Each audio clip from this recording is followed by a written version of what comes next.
नमस्कार, मी तेजस्विनी रेडेकर. बी न्यूजच्या ग्रामीण वार्तापत्रात आपलं स्वागत. पाहूयात आठवड्याभरातील काही घडामोडी. ग्रामपंचायत कामगारांना किमान वेतन लागू करावं, भविष्य निर्वाह निधीची रक्कम जमा करावी यासह विविध मागण्यांसाठी कबनूर ग्रामपंचायतीच्या कर्मचाऱ्यांनी धरणं आंदोलन केलं. मागण्यांबाबत सकारात्मक निर्णय झाला नाही तर तीव्र आंदोलन छेडण्याचा इशारा कामगार नेते आप्पा पाटील यांनी दिलाय. ग्रामपंचायत कर्मचाऱ्यांना सुधारित किमान वेतन जाहीर करण्यात आले.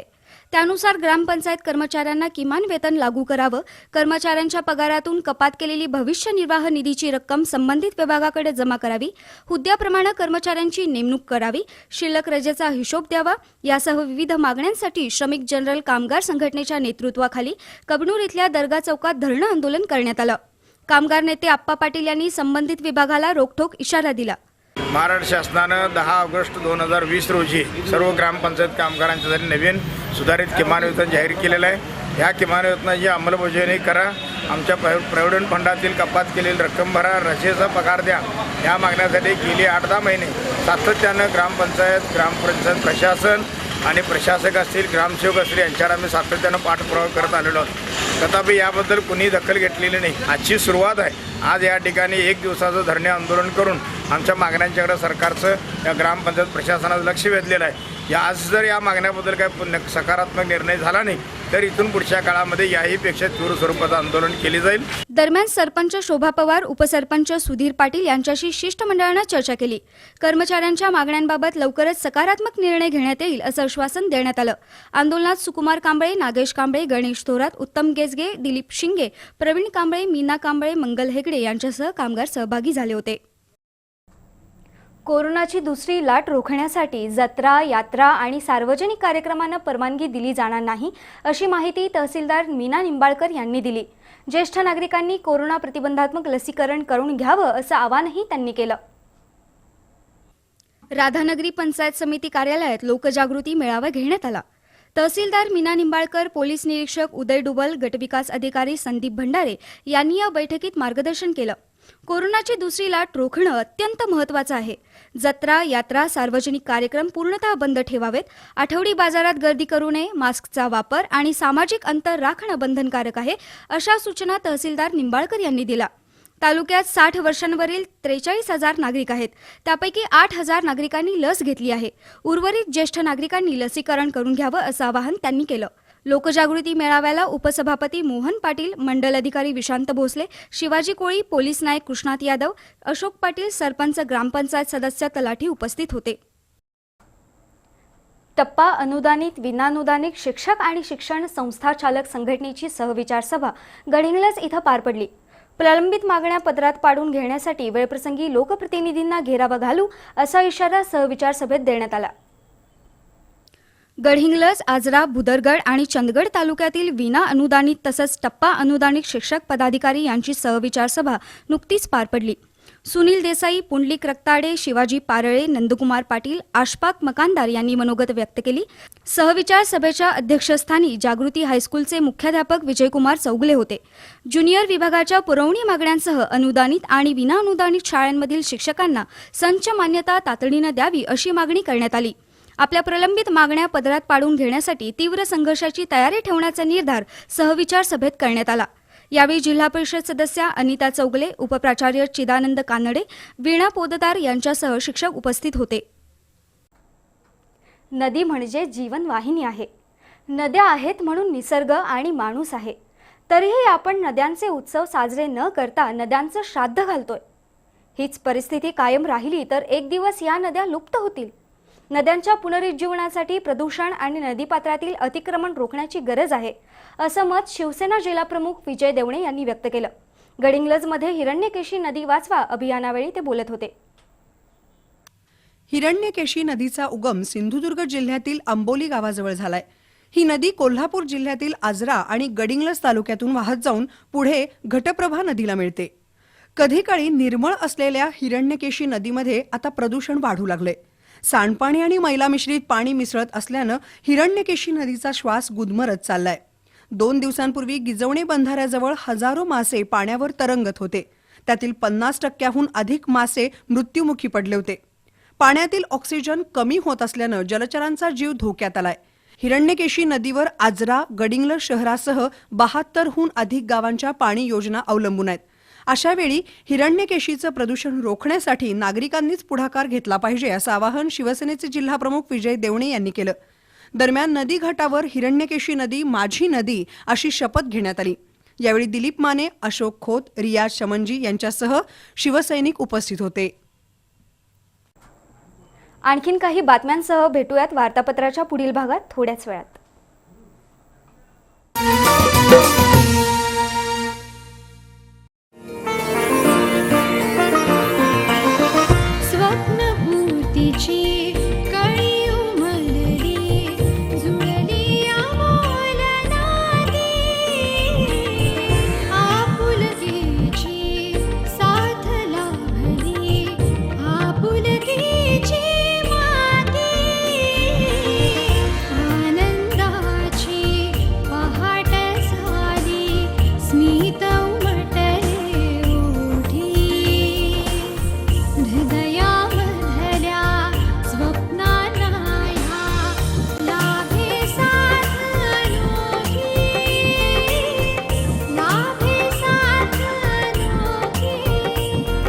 विराज सिटी भुयेकर पाटील ग्रुपचा एक सुमंगल वास्तू प्रकल्प विराज सिटी. साईट संपर्क कागल एसटी स्टँड समोर नॅशनल हायवे NH4 लगत कागल. मोबाईल 9527608484.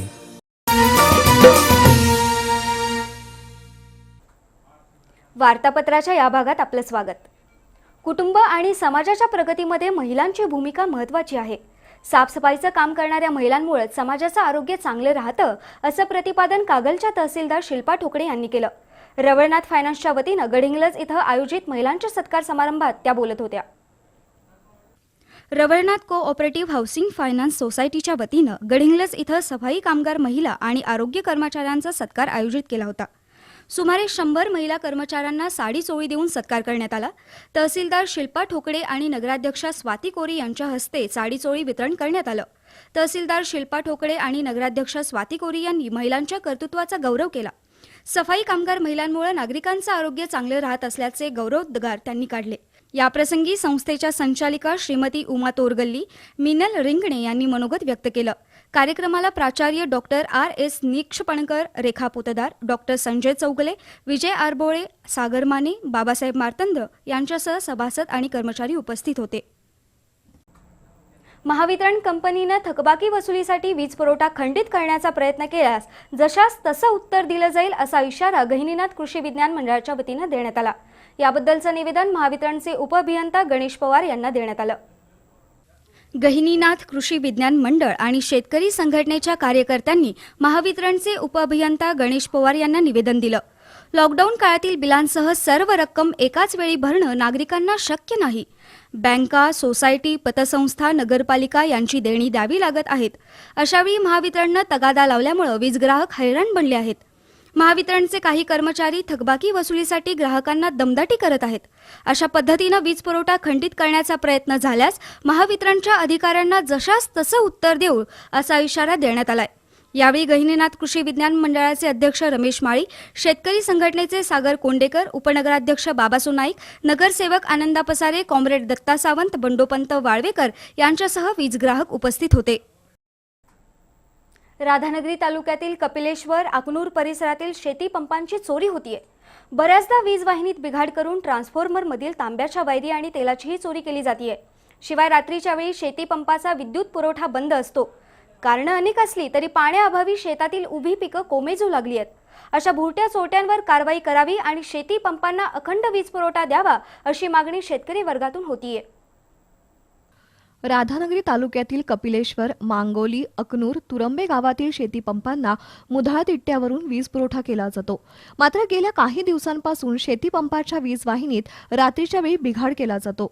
मुख्य वाहिनीवर लोखंडी तार टाकून वीज पुरवठा खंडित केला जातो. त्यामुळे शेतीपंप बंद राहतात. साहजिकच पाण्याअभावी या परिसरातील शेती पिकं वाळू लागली आहेत. गेल्या काही दिवसात उन्हाचा जोर चांगलाच वाढलाय. त्यामुळे पिकांना वेळेवर पाणी देणं आवश्यक असतं.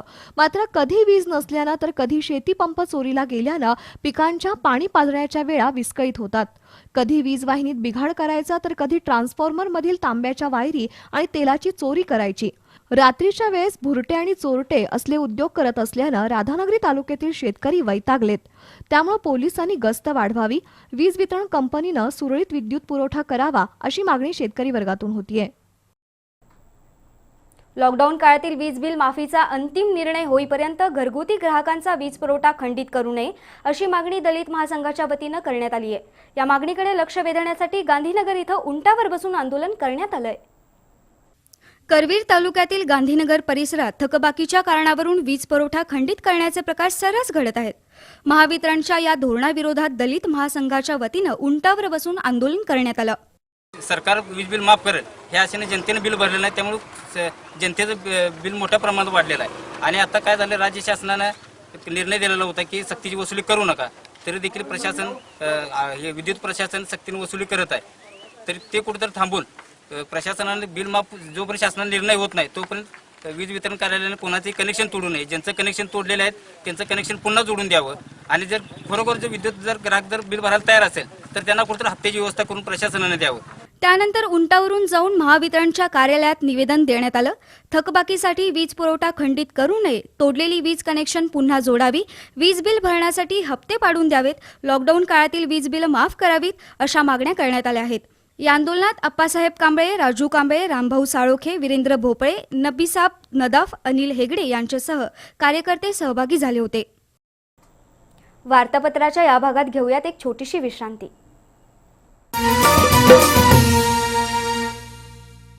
गुणवत्ता, दर्जा आणि विश्वास यांच्या त्रिवेणी संगमातून तयार होणारे वैशिष्ट्यपूर्ण कट अँड बेंड तंत्रज्ञानानं तयार होणारे 24 मीटर पर्यंतचे अखंड बार्स महालक्ष्मी TMT बार्स. उत्तमतेला, विश्वासाची, मजबूतीला युगायुगांची साथ सदा मिळते. महालक्ष्मी TMT बार्स, नाते अविरत जुळते. गुणवत्ता, दर्जा आणि विश्वास यांच्या त्रिवेणी संगमातून तयार होणारे वैशिष्ट्यपूर्ण कट अँड बेंड तंत्रज्ञानानं तयार होणारे 24 मीटर पर्यंतचे अखंड बार्स महालक्ष्मी TMT बार्स. उत्तमतेला, विश्वासाची, मजबूतीला युगायुगांची साथ सदा मिळते. महालक्ष्मी TMT बार्स, नाते अविरत जुळते.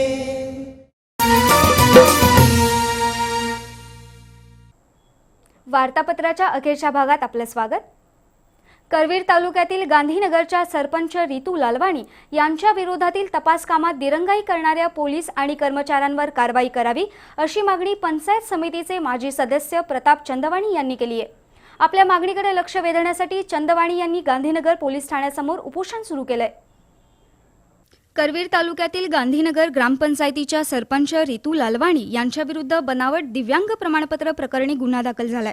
या गुन्ह्याचा तपास कामात पोलीस अधिकारी आणि कर्मचाऱ्यांकडून जाणीवपूर्वक दिरंगाई केली जातीये. सरपंच रितू लालवाणी यांना वाचवण्याचा प्रयत्न करणाऱ्या पोलीस अधिकाऱ्यांवर कारवाई करावी अशी मागणी पंचायत समितीचे माजी सदस्य प्रताप चंदवाणी यांनी केली आहे. आपल्या मागणीकडे लक्ष वेधण्यासाठी चंदवाणी यांनी गांधीनगर पोलीस ठाण्यासमोर बेमुदत उपोषण सुरू केलंय. महावितरणनं वीज पुरवठा खंडित करण्याची मोहीम उघडली आहे. याच्या निषेधार्थ शाहूवाडी तालुका शेतकरी संघर्ष समितीच्या वतीनं महावितरण कार्यालयासमोर तीव्र निदर्शनं करण्यात आली आहेत. लॉकडाऊनच्या काळातील सर्व प्रकारची वीज बिलं माफ करावीत अशी मागणी जोर धरत आहे. वीज बिल माफ करण्याऐवजी महावितरणनं वीज पुरवठा खंडित करण्याची मोहीम उघडली आहे. याच्या निषेधार्थ शाहूवाडी तालुका शेतकरी संघर्ष समितीच्या वतीनं तीव्र निदर्शनं करण्यात आली. सक्तीनं वीज बिल वसूल करण्याचा प्रयत्न महावितरणनं करू नये, वीज पुरवठा खंडित करण्यासाठी येणाऱ्या कर्मचाऱ्यांना डांबून ठेवू असा इशारा देण्यात आला. त्यानंतर मागण्यांचं निवेदन महावितरणच्या उपकार्यकारी अभियंता शामराज यांना देण्यात आलं. आंदोलनात भारत पाटील, माजी नगरसेवक राजेंद्र देशमाने, तुकाराम पाटील, नामदेव पाटील, दस्तगीर अत्तार, गोपाळ पाटील, शिवाजी पाटील, गणेश गांधी यांच्यासह शेतकरी संघर्ष समितीचे कार्यकर्ते सहभागी झाले होते. राधानगरी तालुक्यातील तळगावमध्ये पिण्याच्या पाण्याची टंचाई निर्माण झाली आहे. गावच्या पश्चिमेकडून येणाऱ्या झऱ्याशेजारी एका शेतकऱ्यानं विहीर खोदली आहे. त्यामुळे गावातील अन्य विहिरींचं पाणी आटू लागले. यामुळे नैसर्गिक पाण्याचा स्रोत अडवणाऱ्या या विहिरीचं बांधकाम थांबवावं अशी मागणी तळगावचे सरपंच आणि ग्रामस्थांनी केली आहे. राधानगरी तालुक्यातील तळगाव हे डोंगर माथ्यावर वसलेलं गाव आहे. तळगावसह आजूबाजूच्या 5 वाड्या वस्त्यांची लोकसंख्या सुमारे 1,500 आहे. तळगाव गावासाठी डोणेवाडीमधील नैसर्गिक झऱ्यातून सायफन पद्धतीनं पाणी पुरवठा केला जातोय. गेली 40 वर्षे या झऱ्यातून तळगाव गावाला पाणी मिळतं. परंतु हरी डोणे आणि शिवराम डोणे या 2 शेतकऱ्यांनी त्या झऱ्याजवळच आपल्या शेतामध्ये विहीर खुदाई सुरू केली आहे. त्यामुळे झऱ्याच्या पाण्याचा स्रोत त्यांच्या विहिरीकडे गेला आणि त्यांच्या विहिरीला भरपूर पाणी लागलंय. मात्र गावाकडे जाणारं झऱ्याचं पाणी थांबल्यामुळं ग्रामस्थांसाठी पाणी टंचाई निर्माण झाली आहे. गावच्या सरपंच सुवर्ण गिरी गोसावी यांच्या बोरमधून पाणी मिळवण्यासाठी ग्रामस्थांना धडपड करावी लागते. त्यामुळं ग्रामपंचायतीनं डोणे बंधूंना नोटीस बजावली आहे. गावच्या नैसर्गिक झऱ्याचं पाणी अडवता येणार नाही असं सरपंच सुवर्ण गिरी गोसावी यांचं म्हणणं आहे. पण विहीर खोदलेल्या शेतकऱ्यांनी फारसा प्रतिसाद दिला नाही. ऐन उन्हाळ्यात तळगावमध्ये पाणी टंचाई निर्माण झाल्यानं ग्रामस्थ आणि महिला वर्गात प्रचंड नाराजी आहे. याबरोबरच हे वार्तापत्र संपलं. नमस्कार.